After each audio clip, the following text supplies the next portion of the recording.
What's up, man? Nothing, dude. Just caffeinated drink number like six. You're back on the caffeine? Damn. Yeah. Um, I failed. Oh, I don't know if you failed. You had a kid.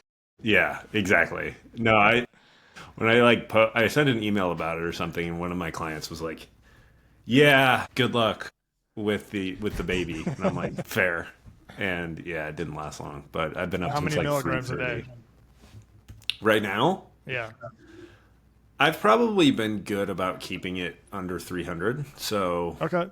like the I think I ended up going like 40 days total. So it was a good reset and like definitely not a complete, you know. I I feel good about it. Like I've Yeah. been it was eye-opening. I think I'll eventually cut it lower than 300, but like today I've been up since 3:30 and it's Yeah. like it's the first thing I'm doing. How many milligrams were you having before the 40 days? 40 days sober? I bet some days it was like 600s, Yeah. 700, like So oh that's a huge difference. yeah. Yeah, yeah, yeah. It's isn't it funny with kids like there's no I don't want to go the route of like, oh, like good luck when you have kids, there's certainly like you have to obviously make sacrifices and like you still have to prioritize ways to work out and find ways to still cook and all those things.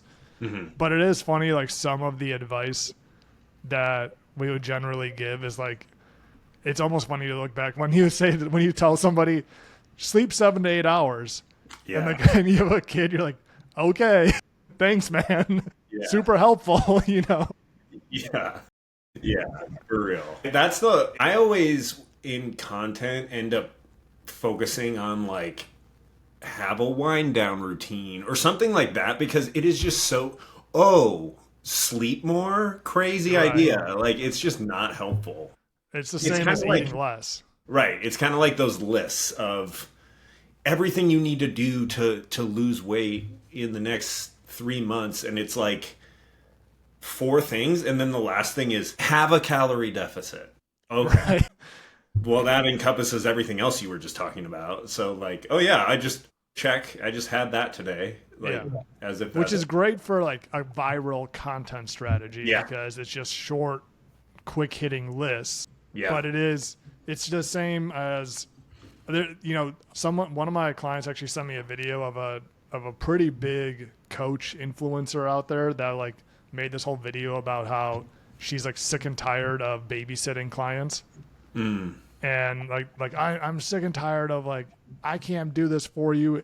This program's for you if you are actually ready and committed. And you hear this a lot from and like look like Uh, one I understand the frustration, right? Like yeah, this is a hard job and but the reality is like that's your job. Your literally. job is to help people actually get consistent with this stuff. Like that's Yeah, who needs help. It's not, and so like I'm with you. Like just giving people a program and a list and just being like, all right, just do this. It's like, why do you need humans to do that? You could just go on Google or go on AI and just get that same list. literally.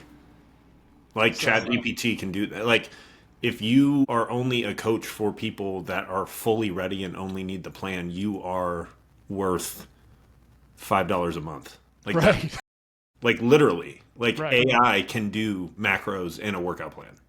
It almost like the thing that it's saying is like you genuinely believe that your program is that good. Like your training program is like that different and that unique and Yeah. that amazing. Like there's a million training programs that are going to help you build muscle just as well as anything that you've built. Yeah. But Now I think the only like well there's a lot of nuance, but what I would say is like I think it's valid for online coaches to maybe say that if the person is ghosting them. sure. Like when we're if you're working with an online coach, yeah, it's our job is to help you figure out how to be consistent with the right thing and adjust with you and make the plan with you and change things and work together.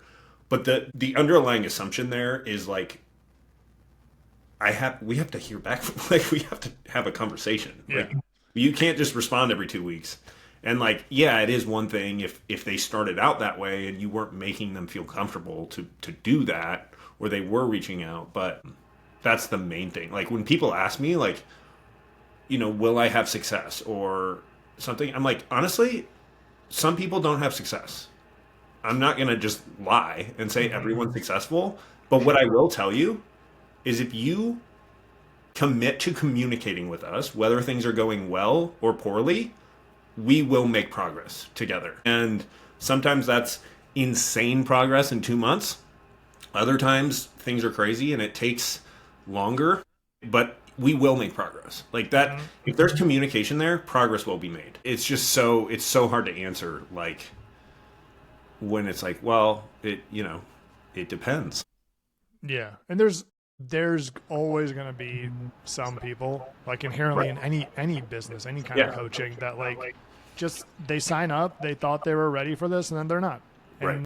And and they just dip out or like you stop hearing from them. That being said though, I do also think like as a coach, a percentage of those people, you have to look internally and be like, is there a reason they're ghosting me? Right? Sure. Like, especially if it's a pattern, especially if it's like a large percentage of your clients, like, look, that's why it's like, you're not just deep diving into training and nutrition science. Like you got to deep dive into behavior change and mindset psychology and understanding like motivational interviewing and understanding like what actually drives people to do these things. And when I've looked back at clients in the past that probably jumped out too early, a lot of times it was like, it's probably because I wasn't actually meeting them where they were, and trying to push too much, too fast, too soon without understanding. And so I that's all, I mean, this is like a whole different topic than what we were going to talk about today, but I think this does segue well into what we wanted to talk about, which is really giving a super tactical episode around how to make fat loss easier. And I think this is actually perfect because, again, we could tell you just eat in a calorie deficit, or you just need to reduce your calories, or here's just a free calorie calculator and just, find your numbers and just eat that every day, like, which we will give you. But that being said, there's certain things that are going to actually make this a lot easier to actually accomplish. And that's what we want to talk about today. Yeah. Yeah. So I mean, like you said, great segue because it's kind of like, yes, a calorie deficit is important. There are some small scenarios where you can lose fat and build muscle while maintaining your weight. But for all intents and purposes, let's say we're going after a calorie deficit and we're just going to give you guys the kind of A to Z on all the things that make that actually possible and sustainable. Because sustainable beyond 30 days is so much different than if we were like, hey, I want to lose as much weight as possible in the next 30 days. I don't care what happens after. So yeah, I'll start. Data. What gets measured gets managed. There's so much that you can do to prepare and find a plan, but results come from adjusting that plan and monitoring feedback on if it is actually working. And the most important indicator of if it's working is if the scale is going down. So a lot of people will get a calorie calculator and select calorie deficit calories, and they're like, hey, I've been eating in a deficit for 6 weeks and I haven't lost any weight. So I get why you might think that. That calculator is a starting point. And by definition, like what is a calorie deficit is what leads to the scale going down. So after 2-3 weeks, we need to adjust your calories or your movement to make sure that the scale does move. So on that note, tracking the right things is just as important as tracking, right? So what I would say, and we actually, we'll put the link below, we're coming out with a new free resource for you all. It's been something we're trying with our clients that's honestly so freaking simple, but really helpful. And it's a 30-day, we'll call it a challenge, and it's just a spreadsheet where we're going to walk you through finding your calories, so the four things, really the core four as I'd call them, is your calories every day, your protein every day, your steps every day, and your weight training. And then the outcome would be the fifth thing is your body weight. So I guess we could just break down why those are the metrics we chose. I'll stop blabbering. No, that's great. I think with the tracking in general, I think an important piece to really note is like, if you're just starting out, number one, get a food scale. It's going to make it much more accurate. But number two, I think like make it as simple as possible in the beginning. And to that point, like if you don't track every single meal, it's not the end of the world as you get started. Like it's just, you're just building the habit and building the nuance of like, how do I actually track these meals? And so in the beginning, like it might, you don't have to eat this way forever, but I do think it's worth going and making like your meals as simple as possible, right? So like sticking to like lean meats, like I had chicken breast, I had top sirloin, I had pork tenderloin, I had salmon, right?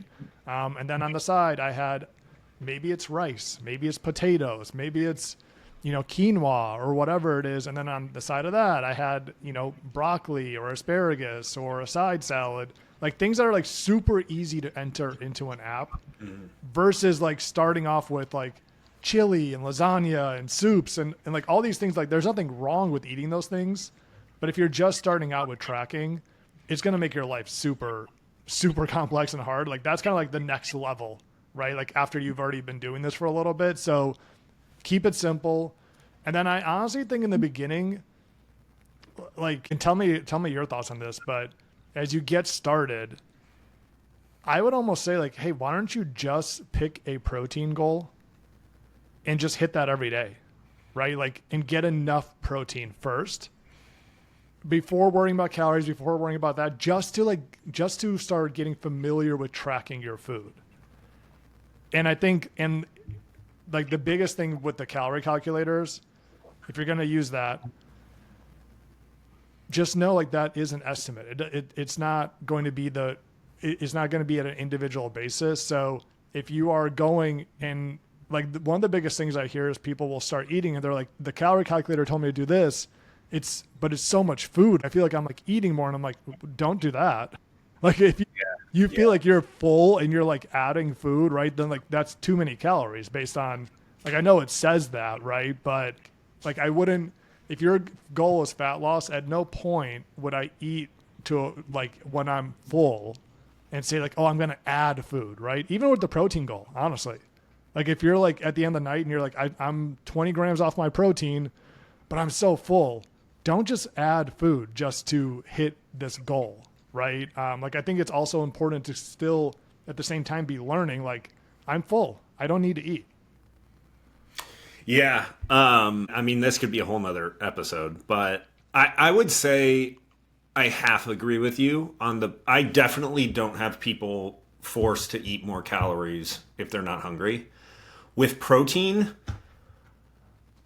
like it's so tough because it's that brain hunger versus stomach hunger thing. And I generally am like, for most clients, hey, I want you hitting that protein target. Like I want you to get there. A day here and there isn't as big of a deal, but if you are stuffed and you can't hit it at night, okay, we need to figure out how to add more in earlier in the day so that you can hit that.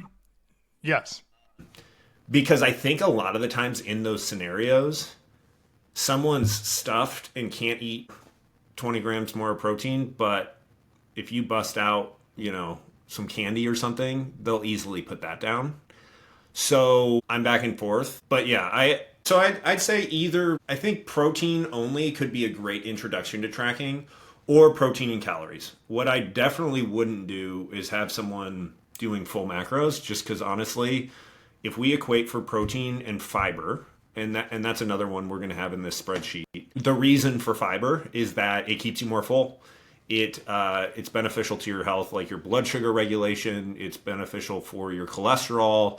And it's just going to be a good target for you to start paying attention to eating more fruits and vegetables, which also keep you more full, get you more vitamins and minerals, and support your health overall. But if we equate for protein and fiber and calories, it doesn't really matter where your fats and carbs are. And so for me and some of my clients who have been like a little more advanced with macros, who've like competed in the past or something like that, and they're just like, I have no idea how to live in the middle and have balance with food tracking, switching to calories and protein only and maybe fiber is like, oh my gosh, this is so much more chill, and paying attention to your total throughout the day, not like I need this many calories and this much protein for 4 different meals. Like, hey, let's just hit totals for the day. And it's really about awareness at that point. Like, you just start learning. Like, there's only so much instruction we can give for you before you're just like, oh, if I, have Greek yogurt with my breakfast instead of just that cereal I've been eating for 10 years, I'll start to get more protein, and you'll start to get that feedback. So yeah, I'd say either protein or protein and calories is a great starting point, no matter what you're doing, no matter what your diet consists of. Like, yeah, over time we want to get you to more filling whole foods, but just tracking is going to get you to start paying attention really to and learning about what has what in it. So yeah, so we covered calories, or we covered tracking data in general, your body weight, your calories, your protein intake, and then your steps. Why steps, Herman? Great question. So you hear a lot out there, right, of when you are on a diet, when you start eating less, you start burning less calories, right? And so like a lot of people talk about like metabolic adaptation or starvation mode, like all these things that's like, oh, well, your metabolism slows down, right? And that's like half true. It's completely wrong in how people describe it, but there is some validity to we start burning less calories. And what we get wrong is the reason why. It's not because our metabolism crashes and, starts going into trying to hold on to all this fat to survive, like all those things like that. We have a lot of research that shows that's not the case. What we do know is true, though, is that we start moving less, and subconsciously. So, a lot of people think about their workouts as like we get so obsessed with burning calories in our workouts, right? Like this, like literally it's how we value how good a workout is. How many calories I burn? How many calories I burn, right? Like you go to Orange Theory, how many splat points, right? Like it's all like that's the currency of a good workout. But the reality is we burn 90% of calories outside of our workouts. And for most people, it's even less. Or more that we burn outside. Like for most people, they burn like 5% of their total calories for the week in their workouts. That means 90 to 95% of our calories that we burn come from somewhere else, right? And a lot of that is just from living. Like 60% of that comes from like literally just being alive, sleeping, but there's a significant portion that, when you separate, like without trying to get too technical and sciencey on this stuff, you have eat and you have neat when it comes to movement. And neat is the non-exercise portion of movement. And that piece we know significantly decreases. So subconsciously moving less, which could mean that you are simply walking less throughout the day. You are fidgeting less. You might subconsciously drive around in a parking lot and find the closest possible spot to the door because you're so tired of not having calories. And so you're like, I'm not walking all the way across the parking lot. Let me tell a quick story on an anecdote on this. So when I did that extreme cut last year, it was spring 2024. The time I noticed it strongly, like I was noticing it a ton across the board. I just didn't want to move. Like you don't want to get up and like get a glass of water. And a lot of this, I think in extreme cases, it can be conscious, like you'll notice it. But a lot of this, it can be like bouncing your leg. It can be these things that you just do while you're sitting even that add up over the day. But I remember when I was deep in it and I was just drained, Mal and I were pulling in somewhere. I don't remember where we were going, maybe the grocery store. And there were 2 parking spots. And I was like turning the wheel to pull into this parking spot. And I remember noticing how I saw this spot, and then I saw another like 5 spots down, or maybe it was like even a lot farther. But anyways, all that to say, I literally chose a different parking spot because I didn't want to like put in the effort of like turning the wheel a bunch to go into this one that was closer to us. And I was like, oh, I just want to go straight and take like an easier turn. And I noticed it. I was like, oh my God, I just did that. So I didn't have to like move my arm around the steering wheel an extra half a rotation or whatever. Yeah. Yeah. I mean, dude, like even you think about just like doing stuff around the house, right? Like, oh, I have to go fold the towels, right? We have like these paintings that we bought from Home Goods. Like I have to hang those up. Or I have to go outside and pull the weeds. Like that's the kind of stuff when you are eating less calories, you're like, oh, I'll do that tomorrow. Yeah. Like, I don't want to do that right now. But like when you are eating more, you're like, all right, let's go. I got to mow the lawn. I got to, and so like it seems like such small things, but it adds up to a lot.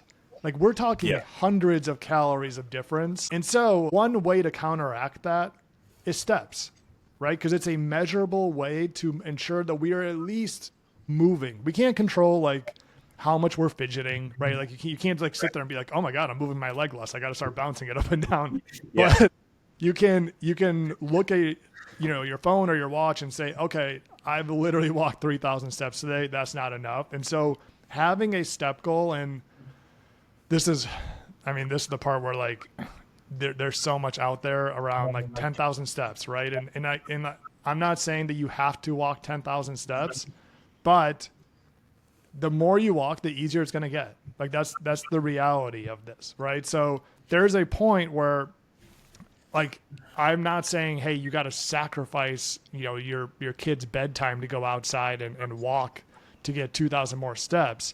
But like I would say, if you're not walking at least 7,000 to 8,000, it's gonna be a lot harder. Like you're just gonna have to eat so many less calories per day, and so you're gonna be relying on restricting more, having more willpower, more discipline, and in turn having less energy overall because you're intaking less calories.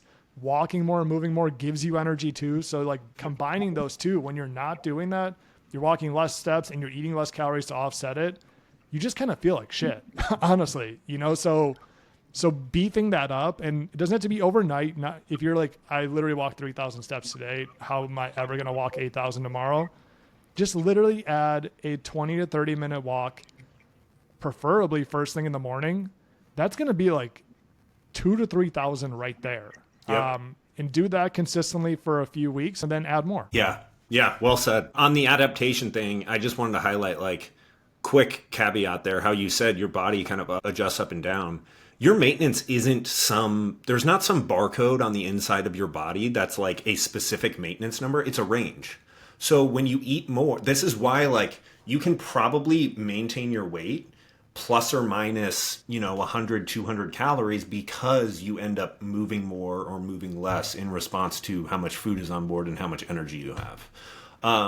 So this is why when you get to a goal weight, we want to increase our calories as much as possible while maintaining that weight, because it could be the difference of 200-300 calories because you'll just move more in the day and offset that extra food, which is awesome. So yeah, so I think 7,000-8,000 is a great starting point. You mentioned, I love how you pointed out, this isn't offsetting the decreases in NEAT or your subconscious movement in the day. It's a way to gauge it can offset, but it's not directly. It's just a way to keep things consistent and offset some of it so that all of a sudden you're not, I'm sure you're the same. I've worked with a lot of clients that will crush the gym and they're confused. And it's like, well, they're working 8-9 hours at a desk the rest of the day. And then they have kids stuff and they're moving 4,000 steps outside of the gym. So not only is it a great way to offset the decrease in movement that you subconsciously get when you eat less, it's also a great way to add more calorie burn if you're not moving much too. So I would say like 7,000-8,000 is a great starting point, but what Herman was highlighting is, so a calorie deficit is the difference between your calories in that you eat and your calories out that you burn throughout the day, no matter where those are coming from. And if we look at the research on things that contribute or people that are most successful with keeping weight off long term, a higher baseline of movement is one of those things. And yes, technically you can achieve a calorie deficit and lose weight by cutting your calories and not paying attention to your steps or your movement all day.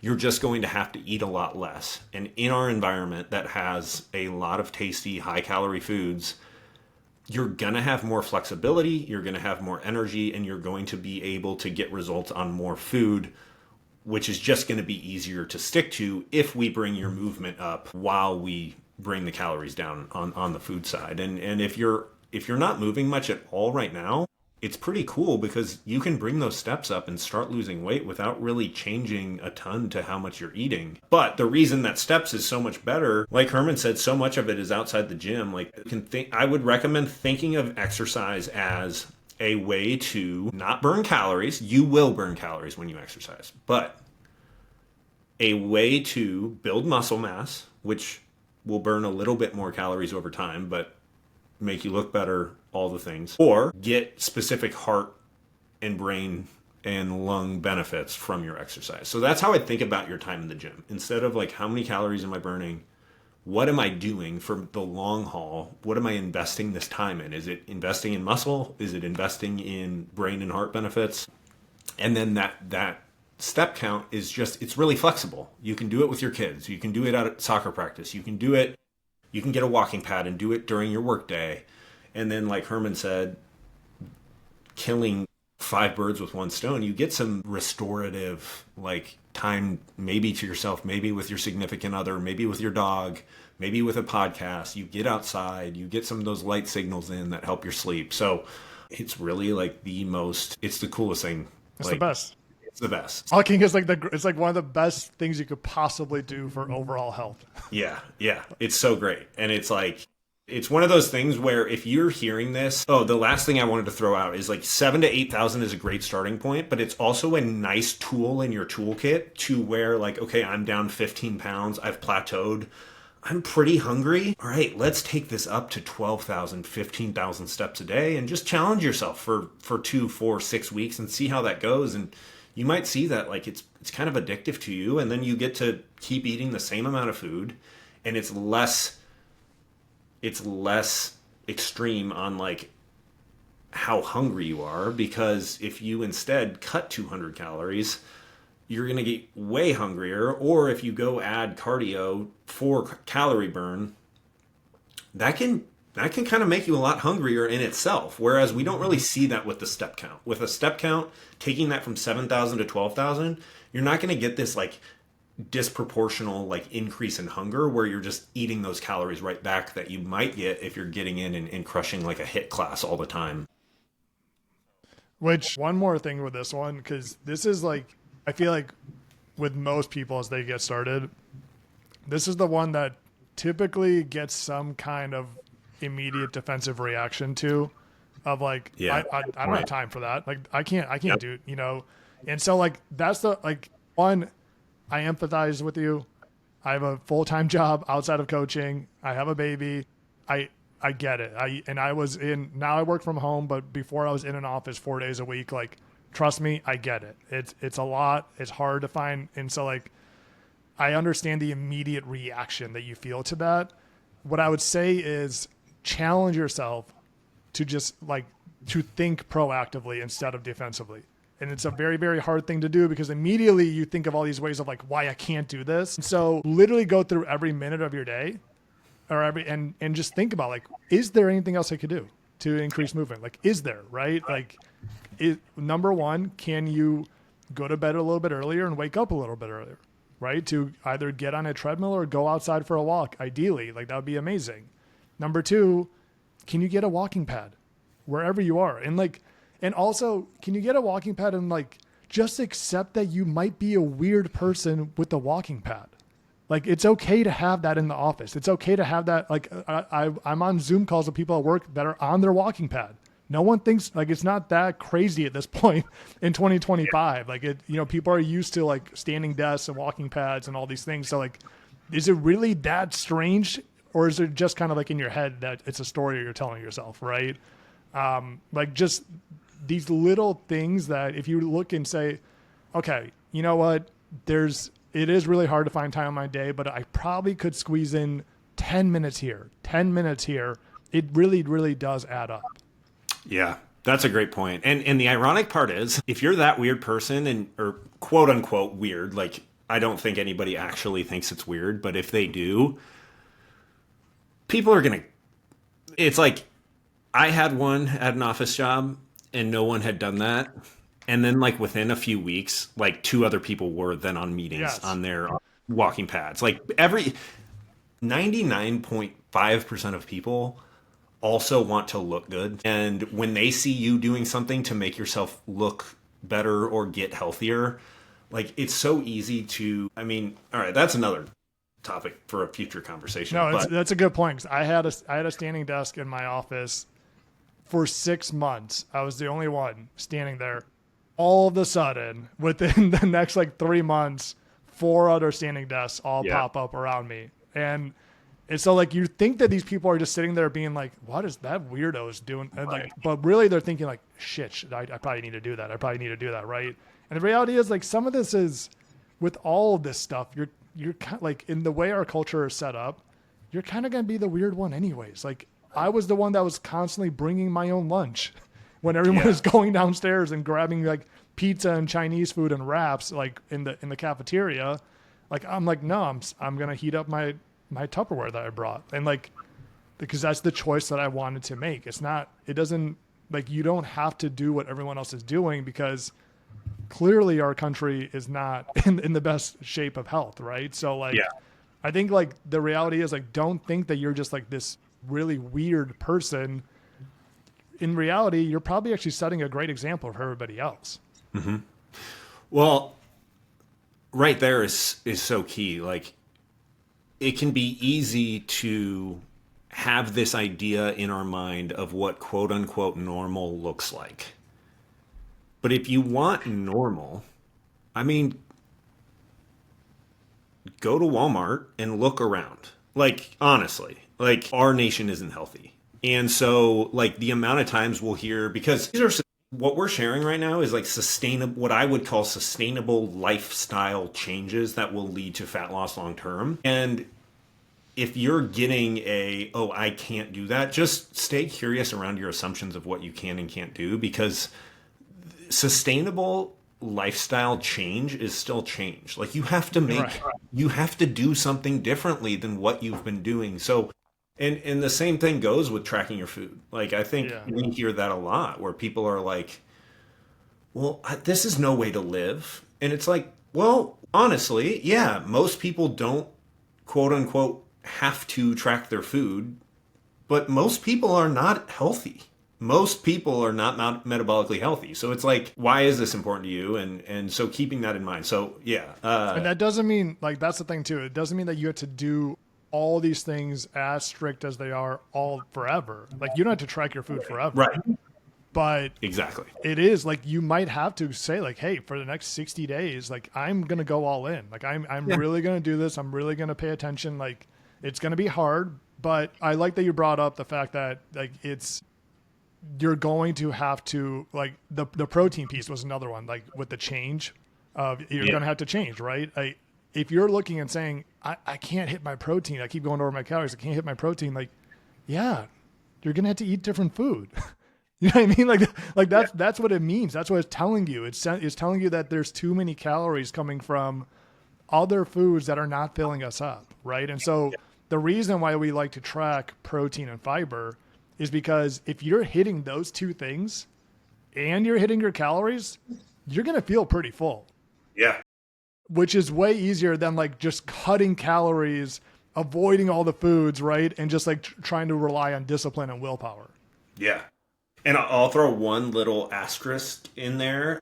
Getting your fiber from real food instead of like a bar or a carb balanced tortilla that has 18 grams of fiber somehow. Because if you're getting fiber from mostly fruits, veggies, whole grains, and you're hitting your protein,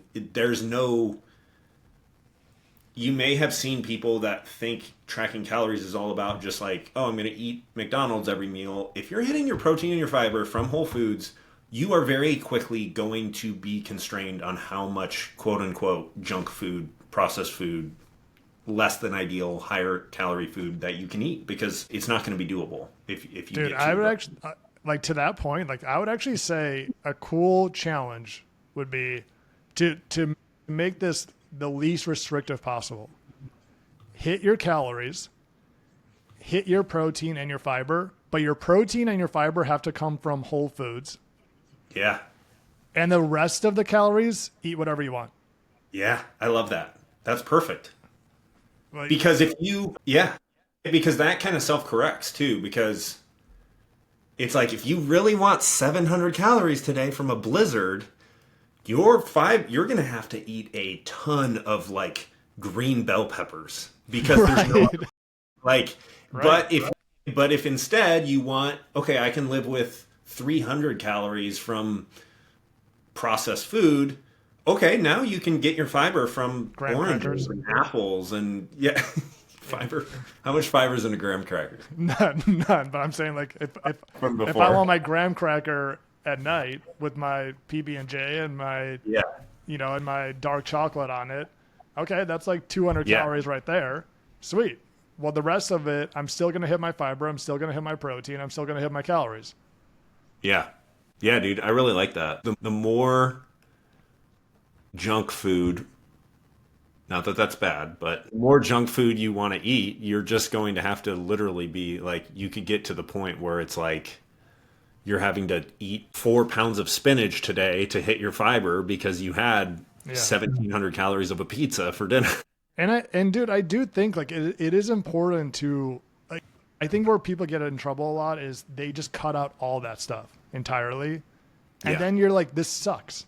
And Yeah. it's unsustainable because you're like, I want a graham cracker. Like I want something that's not just chicken breast and broccoli, right? And so like I actually think like it's important to learn how to say, I'm gonna have a treat after dinner, and this is what I'm gonna have, like whether it's ice cream or a cookie or whatever, Yeah. and I'm gonna plan it out. It's gonna be in my calorie goal. Like I'm going to fit it in. I think that helps people sustain this for way longer. It transforms it from like, instead of trying to walk across the Grand Canyon on a tightrope, you get to walk across on a 8-foot wide plank or bridge, because when you say I'm not having any of that, you have it once and everything crumbles, versus I like that. building it in from the beginning, or it's a bridge made of graham crackers across the Grand. They gotta be some sturdy graham crackers. Yeah. So, okay, I love that. So, all right, recapping, making it way easier. We're using steps as movement to support our calorie burn, but also offset metabolic adaptation while we lose weight. We're using a calorie and a protein target and a fiber target. Let me know if you disagree. 25 grams for women, 35 grams for men. Great. Yep. Blanket targets. Okay, cool. For fiber. For fiber. Yeah, sorry. And then protein, 0.7 grams per pound of body weight. If you are over 30% body fat, you could just go use your target body weight. Perfect. Yeah.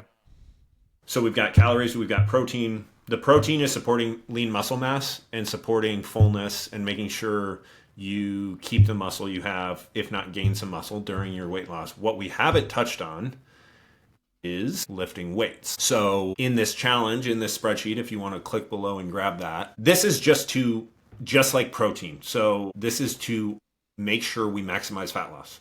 If you get weight training in, you're going to preserve the muscle you have, if not gain muscle, and make sure that as much of your weight loss as possible comes from fat. You can get this done with 3 days a week. Is a great starting point. 30 to 45 minutes. This is going to be, it's not going to have you breathing super heavy. It's not going to have you like sweating like crazy. It's not going to be burning a ton of calories. It will burn some calories, but this is to preserve muscle, which supports your metabolic rate, also makes you look way better, makes you look more toned, makes you look leaner. What would you add? This is the one that like, it's so hard because the calories is what matters most for your actual weight. Strength training is what matters most for your actual shape. Yep. Right. Perfect. Like this is the thing that makes looking toned, looking more defined, it just makes fat loss easier. Like across the board. I don't have a single client that has done this successfully and sustained it long term that does not fall in love with consistently strength training. Like it's just a game changer. It makes everything easier. It helps you look leaner at a higher weight. So you actually might, someone says, I want to lose 30 pounds. They start strength training. They start building some muscle. They might lose 15. They might lose 10. They might lose 20 and say, I look great. I don't need to lose that last 10, right? Well, what happens if you don't lose that last 10? You're weighing a little bit more. You have a little bit more muscle. You burn more calories. And so you can eat more. And so like, instead of saying, I'm going to go all the way down and weigh as little as I possibly can so I can eat as little as I can. Now let's build some muscle. Let's find a weight where you're like, no, I feel good. I feel lean. I feel strong, and I'm able to eat more. So I'm actually able to enjoy life more. Like that is so much more sustainable than just like constantly living in this diet mindset forever. Yeah. Yep. And it's a slower process. Like you can lose considerable fat in, 4 weeks, 8 weeks, 12 weeks, 16 weeks. Building muscle takes time. And so not only is it a non-negotiable while you lose fat to preserve the muscle you have and lose more fat, but it's also like, I don't know, or maybe you got it somewhere else, but I first heard it from you, so I'm giving you credit for it. But it's the compound interest of your fitness journey is muscle mass, because once you build it, it's very easy to keep it, and it burns more calories while you sleep, literally. That's not like 500 calories a day, but it's some, and that adds up over time. And it's just slowly but surely making you look better. So it's like if the scale comes down, you get to a weight you like, but you just keep building muscle, you keep focusing on the gym. Maybe the scale comes back up, goes a little higher than you wanted, through holiday season. But this whole time you've been staying on top of your weight training.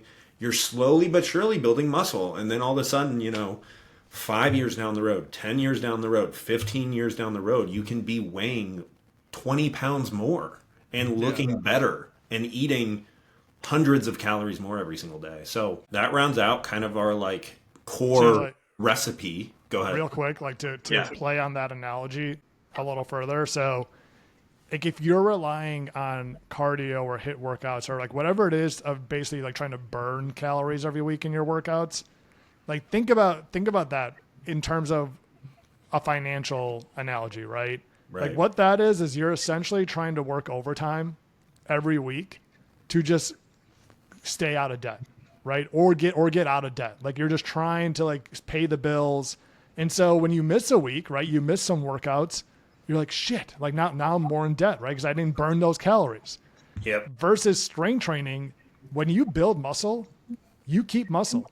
Like it's insanely easy to maintain the muscle that you've already built. It takes time to build it, but it takes 1/9 to 1/7, so like 10 to 20% of the volume, one workout a week to maintain everything that you've built.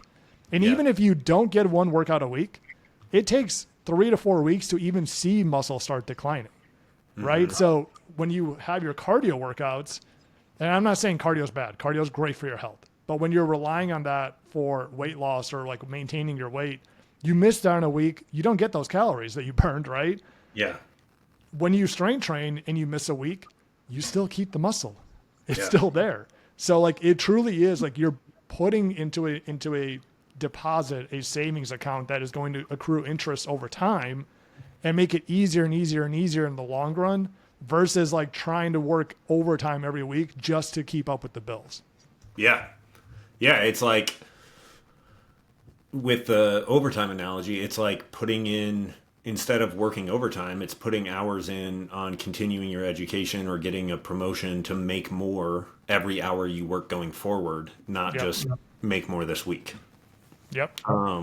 Yeah, I love that.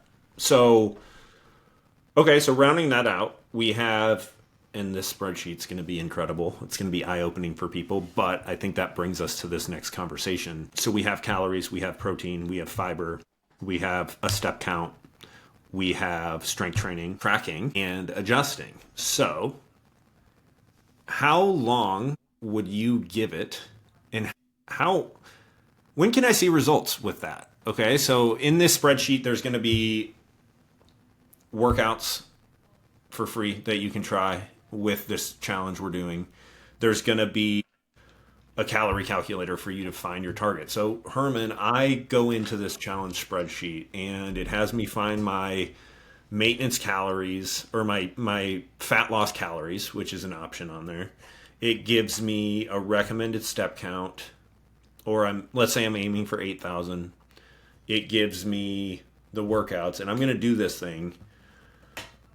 What am I looking at when I'm tracking in this spreadsheet my body weight and my calories and my protein and my steps? Like, where do I go from there? Yeah, good question. So, number one, I think going back to where you had mentioned before, your metabolism, your all these things, like, it's not just this one finite system that like works exactly on the dot, right? So like the first thing we have to remember is we have to look at averages across the board. It's not, you're not going to wake up tomorrow and all of a sudden you're going to be down a pound and then all of a sudden you're going to be down 2 pounds.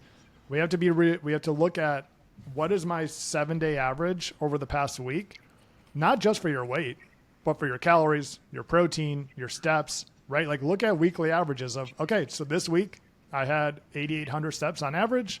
My calories were at 1,800 on average, right? And my weight was this on average. It's going to help you manage the emotional reaction of those scale fluctuations, which are going to happen no matter what you do, right? So look at that over the course of the 4 weeks to understand week 1 average versus the week 4 average. Is my weight down? Are my calories on average in line with my goal, right? Protein, steps, are those in line with my goal? And if not, then let's focus on which one that we need to adjust, right? Now, if you're looking at actual progress, I think this is where the other thing, like you have to have realistic expectations of how long this is going to take. Because I think a lot of people will assume like they see these things online, or like maybe they've actually just done, like keto or something in the past where it's like they lost 10 pounds in like 2 weeks and it was like, oh, sweet. Like, but the reality is that's most of those kind of more restrictive diets or fad diets. A lot of that's just water weight that you're losing in the beginning. Mm-hmm. And so I think to have real expectations, if you're doing this the right way, then realistically you can lose, like for most people, realistically probably like half a pound to a pound per week. For men, probably double that. Yeah. And so if you are going through like in a month, you probably should be down somewhere between 2 to 4 pounds. For men, maybe a little bit more than that. And if you're listening to that and you're like, that's it? Well, what is that if you do it for 52 weeks and you do it for a whole year, right? Like you're going to be down over 100 pounds. You probably don't even have that much to lose, right? So that would be the biggest way. And if you're not, then what do you do, Brooks? We adjust. Yeah. So I would say 2 weeks. I wouldn't make an adjustment after 1 week.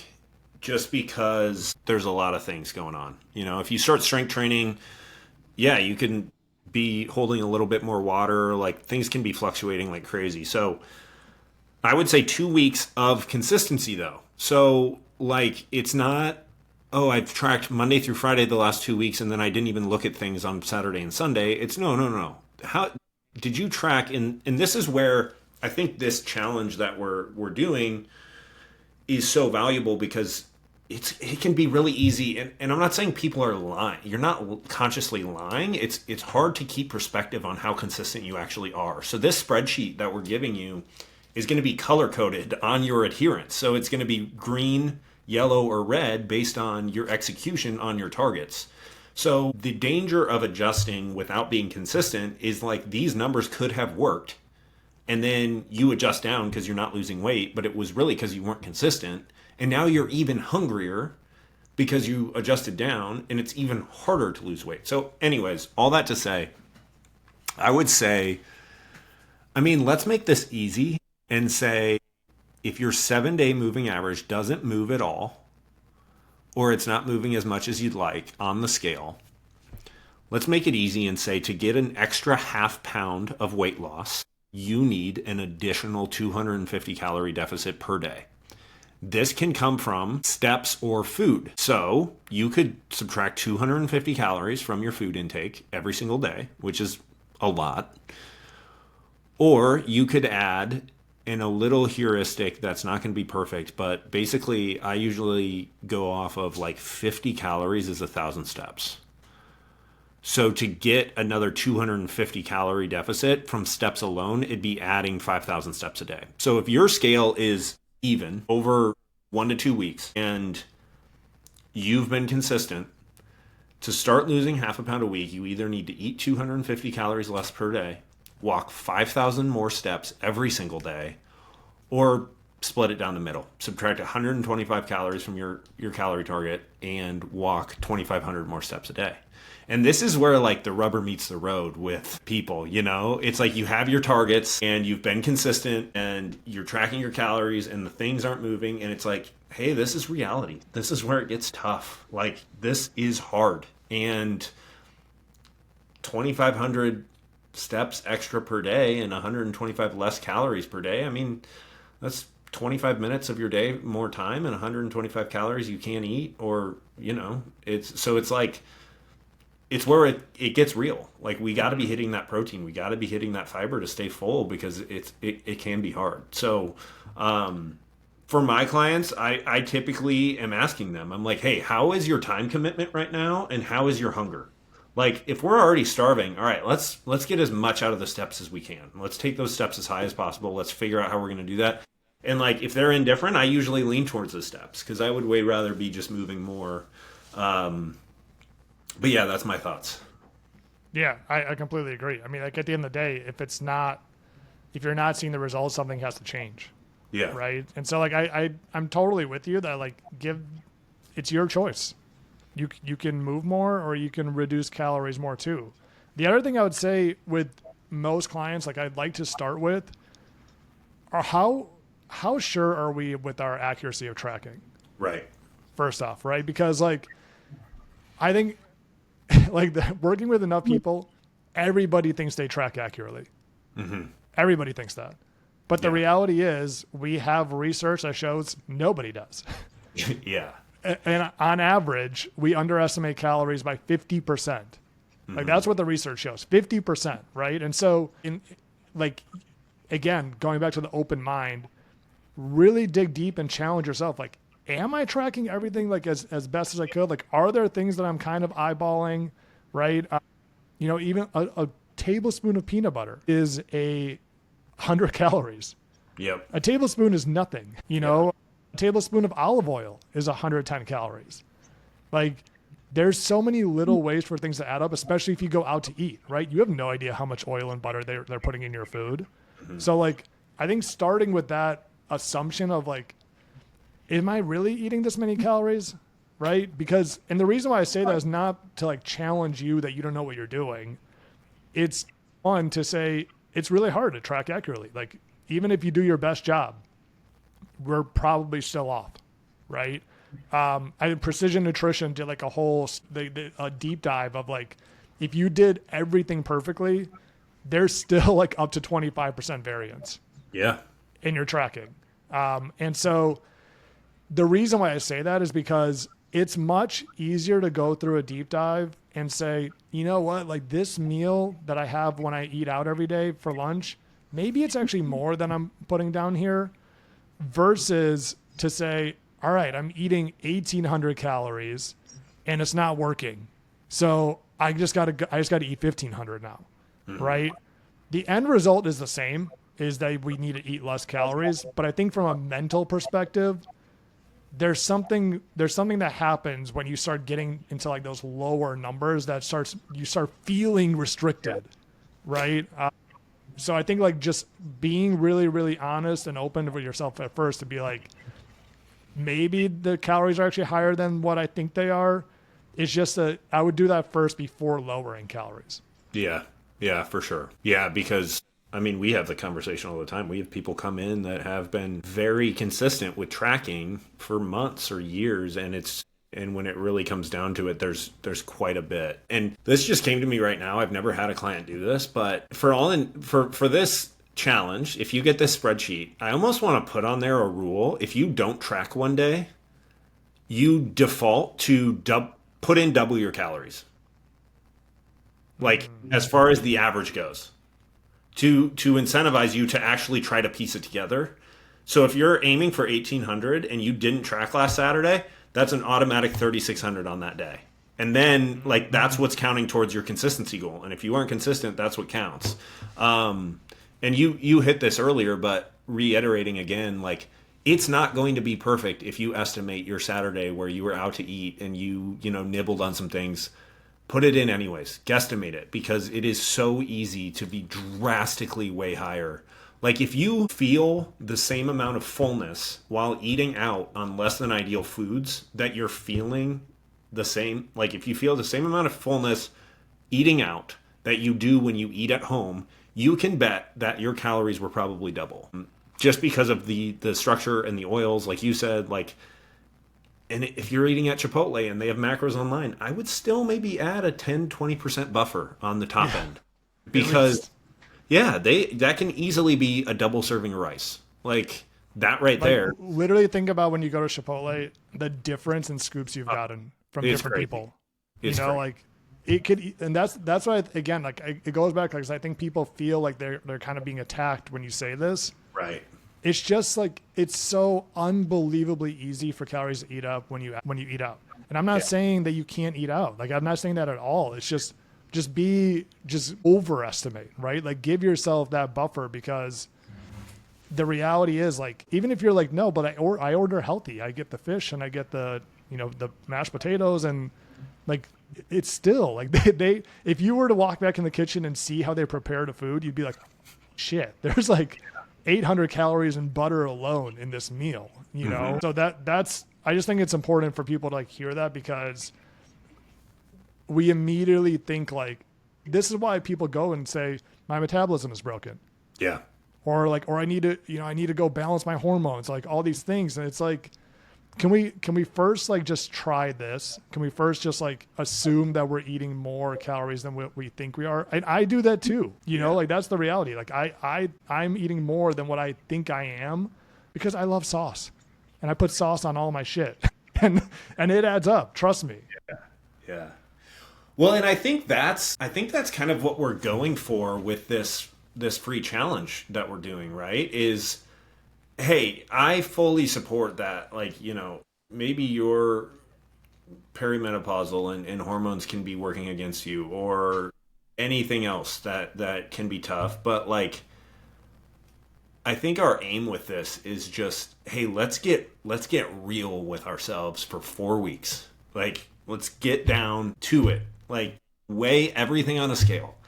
Do that every single day for 4 weeks and see what happens. Because I think it can really wake people up to the reality of where they are at. Once again, not saying those other things aren't important, but a lot of the times it is realistically that we're just eating more or moving less than we realize we are, or not as consistent. When you feel 100% consistent, you're probably like 70% consistent. Like, it's so easy to convince yourself that you've been on it, and it's like, oh, well, yeah, that was last Friday, I didn't track that day, and then all of a sudden, the last 14 days, I mean, yeah, you crushed it 10, which is awesome. That's great. But 4 days can be, you could eat an extra 8,000 calories in those 4 days and not realize it. And dude, a good segue from that is, well, not even a segue, but like, I think this is important to say. That's why maybe you might need a break from doing this, right? Like, if you've been trying to do this for 6 months and it's just the same thing over and over again, where like, all right, I'm good all during the week, and then the weekend comes, I'm like, I want to go get ice cream with my kids. I want to go out and like not have to track during brunch. Like, like, I don't want to do this. Then like, maybe this is not the time to do it. Yeah. Like, take a break from this, and instead, give yourself like find a time in the year where it's like 8 to 12 weeks. I'm going all in. Mm-hmm. Like, I'm going to do this. I'm going to track on the weekends, and I'm going to really see what is possible. Right. Yeah. Like, I think that's an important thing to say, is like, just because you are falling into this and seeing like, I'm not being consistent with this, it might just not be the right time of the year for you to do it, or the right season of life. Yeah. Yeah, for sure. Couldn't agree more. Do you have much more time? Should we rapid fire like a bunch of small things on top of this, or should we just do another episode? Why don't we do, you know what? Like, why don't we actually update this and do part 2 of yeah, because this could be like the simplified fat loss recipe, and then part 2 could be making it as easy as possible. Yeah, like these are like the big logs, right? Yeah. Like the big bricks that we need to lay as a foundation. And then next time we'll kind of give you like what fills like the nooks and cranny that like really is kind of like really simple practical tips that we probably haven't heard out there as much, but that we have personally seen helpful with ourselves or with clients. Yeah, perfect. So that is our recipe of simplified fat loss, making it easier. Stay tuned for part 2 where we're going to break down how to execute it as easy as possible, and make sure you grab, we're not good at naming things before they roll out, our 4-week simplified fat loss challenge spreadsheet or something like that. That'll be linked below. Yeah. How to lose 30 pounds in 30 days. He's joking. All right. You will. We'll see. Yeah. All right, cool. See you guys next time. See you guys.